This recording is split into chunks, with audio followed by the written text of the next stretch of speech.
Baik, selamat siang kembali bersama saya Alvio. Weekly Insight hari ini. Hal penting yang harus diperhatikan di pasar minggu ini, pekerjaan, PMI, OPEC, penghasilan. Tahun 2002 dimulai dengan serangkaian titik data ekonomi Desember yang akan memberikan rambu-rambu penting bagi keadaan ekonomi sebelum 1 tahun potensi pengetatan kebijakan bank sentral. Dan tentang seberapa besar dampak varian Omicron dari COVID-19 memiliki ekonomi global. Meskipun ini belum cukup musim pendapatan, kami juga memiliki beberapa laporan perusahaan untuk ditinjau minggu ini. Dan pertemuan OPEC memungkinkan menjadi acara utama untuk minggu ini dan yang memiliki dampak terbesar pada tahun depan.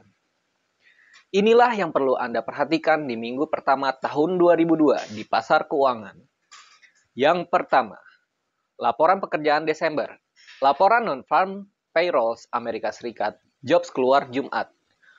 Harapannya adalah pertumbuhan 400.000 pekerjaan versus 210.000 bulan lalu dan rata-rata 494.000 pekerjaan ditambahkan dalam 6 bulan terakhir. Tingkat pengangguran diperkirakan akan turun tipis menjadi 4,1% dari 4,2%. Pengangguran adalah kebalikan dari inflasi setidaknya dalam perkiraan dan tujuan Federal Reserve.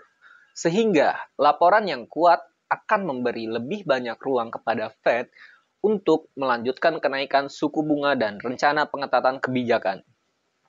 Pada saat yang sama, laporan terakhir yang muncul selama gelombang besar COVID-19, laporan Agustus dan September yang tumpang tindih dengan gelombang Delta, muncul setidaknya pada pembacaan awal sebelum angka direvisi naik. Yang kedua, pertemuan OPEC setelah tahun yang menonjol untuk minyak. Organisasi Negara Pengekspor Minyak atau OPEC bertemu pada hari Selasa. Pada pertemuan mereka sebelumnya, OPEC menegaskan kembali keputusan mereka untuk meningkatkan produksi minyak pada 2002 dan mengatakan bahwa mereka memperkirakan dampak yang rendah dari Omicron pada permintaan minyak. Minyak mengakhiri tahun dengan naik lebih dari 50%, dengan minyak mentah WTI memiliki tahun terbaik sejak 2009 dan Brent tahun terbaik sejak 2016. Dan pemulihan permintaan ke tingkat pra-pandemi tahun ini diperkirakan akan mendukung harga minyak bahkan dengan OPEC produksi meningkat. Yang ketiga, nomor PMI dan nomor CPI di seluruh dunia. Laporan PMI Purchasing Manager Index keluar minggu ini di seluruh dunia, yang akan menjadi ukuran utama lain pada aktivitas ekonomi.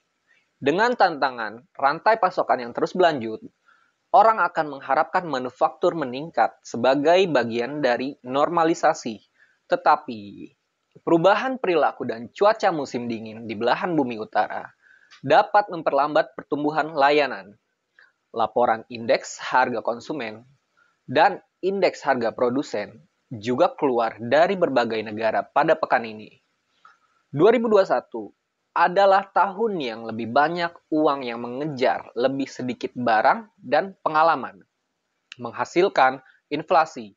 Jadi, 2 set laporan ini akan memberikan pemeriksaan langsung tentang beberapa banyak wilayah yang keluar dari 2021 dan bagaimana hal itu menyiapkannya untuk tahun depan. Yang keempat, pendapatan retail, kantor, dan industri minggu ini. Sementara musim pendapatan Q4 cenderung menjadi yang paling lambat dimulai karena perusahaan menutup pembukuan mereka untuk tahun ini. Kami mendapatkan beberapa laporan di luar siklus minggu ini untuk diselesaikan. Ada Walgreens Boots Alliance, Bed Bath and Beyond melaporkan Kamis pagi.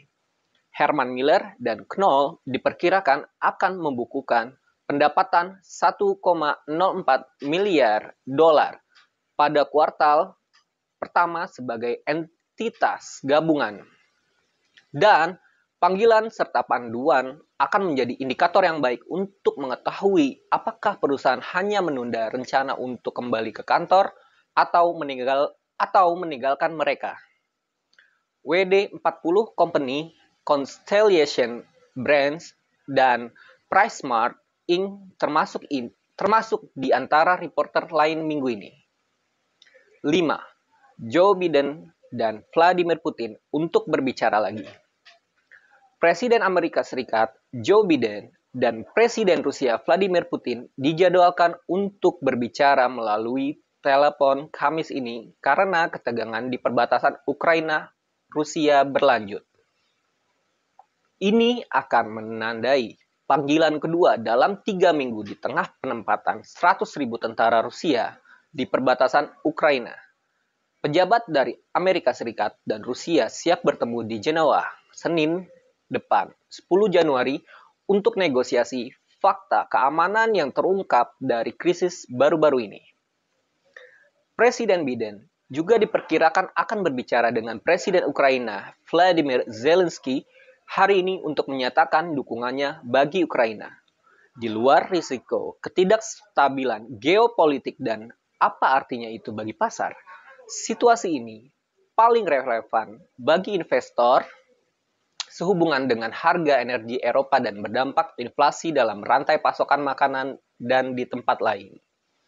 Sementara gas alam telah mundur dari puncaknya baru-baru ini di Eropa setelah serangkaian penyesuaian pasokan. Menenangkan ketegangan akan menjadi hal yang baik untuk pasar dan kawasan secara lebih luas, dengan asumsi itu tidak terlalu mahal. Demikian Weekly Insight hari ini. Jangan lupa subscribe, like, comment, and share. Salam profit.